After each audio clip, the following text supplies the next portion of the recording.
Bonjour à tous, bienvenue dans cette nouvelle vidéo. Aujourd'hui, on va fabriquer un couteau tracker comme celui qu'on voit dans le jeu Counter-Strike Global Offensive.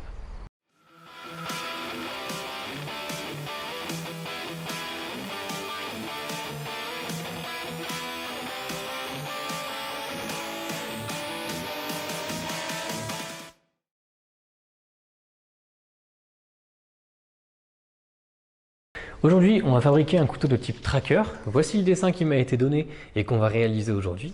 Ce dessin est tiré d'un couteau très connu et qui vient du jeu Counter-Strike Global Offensive et c'est une commande qu'on m'a faite. Pour l'acier, on va utiliser un acier carbone très solide. Cet acier s'appelle 80 CRV2, il est très utilisé dans le monde de la coutellerie parce qu'il est justement très solide et parce qu'il se travaille très bien.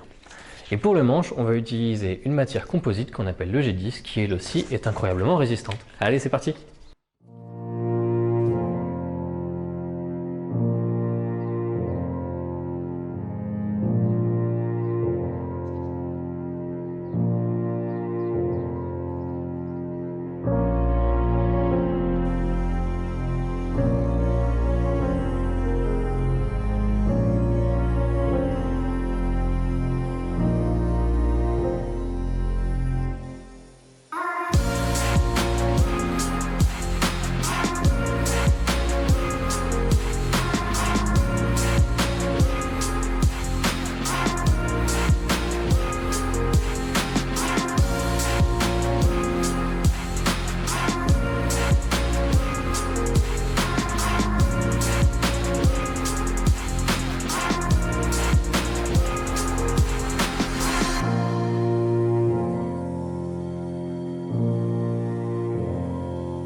Alors, le profil du couteau est terminé, on va dire que c'était l'étape la plus simple. Donc ça m'a déjà pris pas mal de temps, mais le plus dur reste malheureusement à venir. Il y a plusieurs gros défis sur ce couteau. Le premier, c'est la gouttière que je vais faire ici sur le côté, qui est purement esthétique sur ce type de couteau, mais que je vais quand même faire. Je pense savoir comment la résoudre, je l'ai déjà fait sur d'autres couteaux, et même s'il y a des méthodes plus propres pour faire ça, malheureusement, j'ai pas l'équipement pour, donc il va falloir que je fasse avec ce que j'ai. Et le deuxième vrai gros défi sur ce couteau, ça va vraiment être de faire le tranchant dans cette zone-là. Et je ne sais pas comment faire, je vois pas. Pourtant, je suis pas mauvais sur le backstand, j'arrive à faire des trucs qui sont compliqués, mais là, mon cerveau n'arrive tout simplement pas à comprendre comment c'est possible d'avoir la même épaisseur au tranchant partout, en sachant que les moutures ici est bien plus haute que les moutures qui sera là. Donc on va voir comment ça se passe. Je vais m'entraîner sur de la ferraille avant de m'attaquer sur le vrai projet, en espérant que je puisse trouver le truc pour éviter de foirer le projet en question.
Le couteau est prêt pour les traitements thermiques, donc on va faire ça maintenant. Je suis très content de ce que j'ai réussi à faire pour le moment. En fait, c'était compliqué, mais pas autant que ce que j'avais cru le penser. Il y a tout de même une ligne qui suit la ligne des moutures. Ma ligne des moutures, donc cette ligne-là, suit quand même la ligne de mon tranchant. C'est pas parfaitement perpendiculaire comme j'aurais voulu le faire. Et je sais pas si c'est réellement faisable en fait de le faire parfaitement perpendiculaire. Ou du moins moi j'arrive pas trop à le comprendre. Parce que si on est plus perpendiculaire, ça veut dire que l'angle est plus faible ici. Or si l'angle est plus faible ici, ça veut dire qu'il sera plus faible là. Et donc que nécessairement cette ligne sera plus basse aussi. Si on garde le même angle partout, en fait on peut que avoir une ligne qui suit le profil. Donc je comprends pas trop comment faire si jamais on veut un truc perpendiculaire. Quoi qu'il en soit, pour le moment j'ai une ligne qui est pas trop régulière de ce côté-là, mais qu'il est beaucoup plus de ce côté-là. Donc je pense qu'après ça vient d'un souci de main en fait, on est plus à l'aise avec une main qu'une autre. Donc je pense qu'en montant un petit peu en grain, ça devrait se corriger un petit peu, du moins je l'espère, et de toute façon je vais pouvoir obtenir quelque chose de relativement propre avec du polissage à main après. Pour faire cette émouture, en fait, j'ai finalement fait beaucoup mieux que sur celle-ci. Au lieu de vraiment me focaliser à bien garder l'arrondi, j'ai traité ça comme si c'était une émouture de recurve, c'est-à-dire de couteau avec une concavité ventrale, comme je le fais par exemple sur les couteaux carambites. Ce qui est difficile au début dans ce type de lame, c'est qu'on est obligé de se servir que du bord de la bande pour pouvoir vraiment attaquer cette courbe. Et une fois qu'on a réussi finalement à mettre un bon angle partout, ça devient beaucoup plus facile parce qu'on peut petit à petit travailler presque à plat sur la lame. Donc c'est ce que j'ai fait ici et jusqu'à maintenant ça me donne de bons résultats. Donc j'ai beaucoup moins d'appréhension pour les prochains trackers que je vais faire. Ça me fichait vraiment la frousse et finalement c'est pas aussi terrible que je le pensais. À part ça, mes lignes d'émouture sont plutôt bien définies, sauf au niveau de la pointe ici. De toute façon, une fois que j'aurai fait mon polissage, ça se verra un petit peu moins. On va dire qu'encore une fois, le polissage à main va me sauver l'affaire. Allez, maintenant c'est parti, on passe au traitement thermique.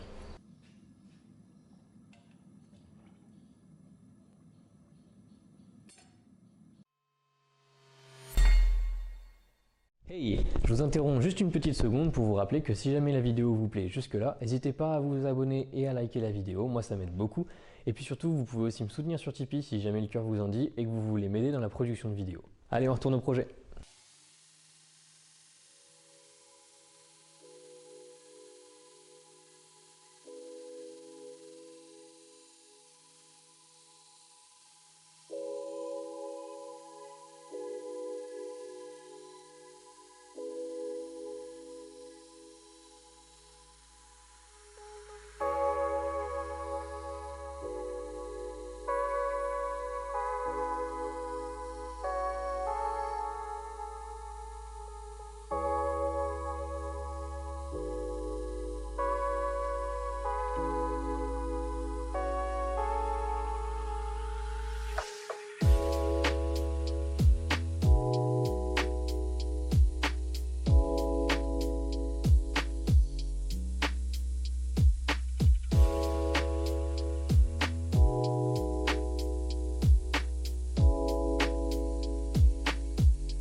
Après énormément de travail, le tracker est enfin terminé et je pense qu'avec la lame secrète, c'est le projet ou le deuxième projet le plus compliqué que j'ai fait à ce jour. Énormément de choses ont été très challengeantes sur ce projet, ne serait-ce que la forme du couteau qui est absolument pas simple à faire. Il y a énormément de creux, énormément de courbes et j'ai dû utiliser absolument tous les outils que j'avais à ma disposition pour réussir à faire ça le plus proprement possible. Le premier défi que j'ai rencontré, après la forme bien entendu, c'est tout simplement les gouttières qui sont là. Je les ai faites à la meuleuse comme vous avez pu le voir. Non, c'est pas la meilleure méthode pour faire ça, il y a des façons beaucoup plus propres de le faire, mais sans avoir une fraiseuse ou un attachement un petit peu particulier sur le backstand, c'est vraiment pas facile à faire. Donc j'ai fait avec les outils que j'avais à ma disposition et finalement je trouve que ça rend plutôt pas mal. Bien entendu, sur un couteau qui aurait un style beaucoup plus propre, ça ferait un petit peu tâche, mais là comme on reste avec des plats bruts, je trouve que ça s'allie plutôt bien avec le reste. Mais bien entendu, la chose qui a été la plus difficile sur ce couteau, ce sont les émoutures et particulièrement cette émouture très caractéristique des couteaux tracker qui combine en fait une émouture concave avec ce qu'on appelle un nightmare grind. Alors pour ceux qui ne sont pas bilingues, nightmare en anglais ça veut dire cauchemar et laissez-moi vous dire que cette émouture cauchemar porte vraiment bien son nom parce que c'est un cauchemar à faire. Pour pouvoir réussir à faire ça, il faut en fait combiner la méthode de travail qu'on a en faisant une émouture concave et celle qu'on a en faisant une émouture nightmare que j'avais fait sur des précédents couteaux. En fait, ce qu'il faut vraiment faire attention, c'est avoir un point de départ qui soit très fixe et c'est vraiment pas facile de réussir à avoir un tranchant dans cette partie-là parce qu'en fait, on a des hauteurs qui sont pas du tout les mêmes et donc du coup, les angles vont devoir changer au fur et à mesure du travail. C'est vraiment pas simple à faire et je suis très content d'avoir réussi à le faire une fois et je suis pas sûr du tout de recommencer. Donc peut-être que vous me verrez faire ça occasionnellement sur certains projets, mais ça va certainement pas devenir une habitude parce que c'est vraiment incroyablement compliqué. Comme vous avez pu le voir, j'ai fait des tests qui se sont avérés pas du tout concluants, mais qui ont quand même permis de me faire un petit peu la main et de réussir à faire quelque chose de relativement propre, mais loin d'être parfait, sur cette lame-là. Le travail avant la trempe était pas simple du tout et je pensais avoir compris comment faire. Sauf que le problème c'est que j'ai laissé le projet de côté pendant très longtemps et je l'ai repris plusieurs semaines après, ce qui fait qu'une fois que la trempe était faite, au moment de vouloir repasser sur le projet et terminer les émoutures, et bien en fait j'avais un petit peu oublié comment faire et j'avais oublié la technique, donc ça a là aussi été quelque chose de très compliqué à faire. Donc j'ai repris en ayant des vagues souvenirs et une vague mémoire musculaire de comment faire et j'ai vu que c'était de pire en pire au fur et à mesure du travail. Donc finalement j'ai arrêté le polissage assez tôt et j'ai fait énormément de polissage à la main pour pouvoir avoir quelque chose de propre. Et encore une fois, le polissage à main a vraiment sauvé le projet. Donc c'est pour ça que quand je vois des débutants qui sautent en fait le polissage à main parce qu'ils ont l'impression que c'est trop lent et pas assez efficace, vraiment gardez en tête que c'est ce qui va sauver vos projets. Moi, il y a énormément d'émoutures ou de trucs que je commence à rater et que je rattrape avec du polissage à main. C'est un petit peu la façon de tricher quand on a du mal à s'en sortir avec le backstand. Une fois que la lame était terminée, le plus dur du projet était fait. Le manche en G10 m'a donné quelques fils à retordre, notamment cette partie-là à faire, parce que ma roue de contact ne va pas vraiment dans cet endroit-là. Donc j'ai pu le faire quand même, mais c'est moins propre que ce que j'aurais aimé. Et bon, là encore, le polissage sur ces zones-là, c'est vraiment pas simple. J'ai fait énormément de texture sur le manche parce que le G10, ça reste une matière qui est très lisse et qui agrippe assez peu. Donc d'une part, on a des petites rainures pour le pouce qui vont se caler ici, on a une toxification sur le dos qui vont vraiment accrocher la paume de la main, et on a un petit piqueté qui est fait pour accueillir les doigts de la main, et là encore, on a énormément de grippe là-dessus. Comme vous avez pu le voir, j'ai réussi quand même à affûter ce couteau et là encore les moutures Nightmare, c'était un cauchemar à affûter, hein. Il n'y a pas d'autre mot pour décrire ce travail-là. C'est vraiment pas simple d'obtenir quelque chose de régulier et de très tranchant là-dessus. Mais au final, j'ai réussi à avoir un tranchant rasoir sur l'intégralité du tranchant, donc je suis plutôt content de ce que j'ai fait et je souhaite bon courage à la personne qui va devoir entretenir ce couteau et notamment affûter cette partie-là. Je pense qu'il va falloir avoir un équipement un petit peu particulier parce que même moi avec le backstand et avec tout ce dont je dispose, c'était loin d'être très facile. Il restera donc plus qu'à faire un étui pour ce couteau et il sera ensuite prêt à être envoyé à son propriétaire. La vidéo touche à sa fin, donc j'espère qu'elle vous aura plu. Moi je me suis beaucoup amusé et j'ai vraiment repoussé mes limites sur ce projet pour au final obtenir quelque chose dont je suis plutôt content, mais qui est loin d'être passé et qui demanderait un petit peu plus d'expérience. On verra si le temps me permet de faire quelque chose de plus propre. Si vous avez aimé la vidéo et que vous avez l'impression que j'ai mérité votre soutien, alors n'hésitez pas à vous abonner, c'est le meilleur moyen de me soutenir et c'est comme ça que vous allez pouvoir m'aider le plus possible. Vous avez également la possibilité de me soutenir sur Tipeee ainsi que sur tous les réseaux, je pourrai répondre à toutes vos questions du moment que je vois votre message. Je vous dis donc à la prochaine dans une future vidéo et d'ici là portez-vous bien. Salut!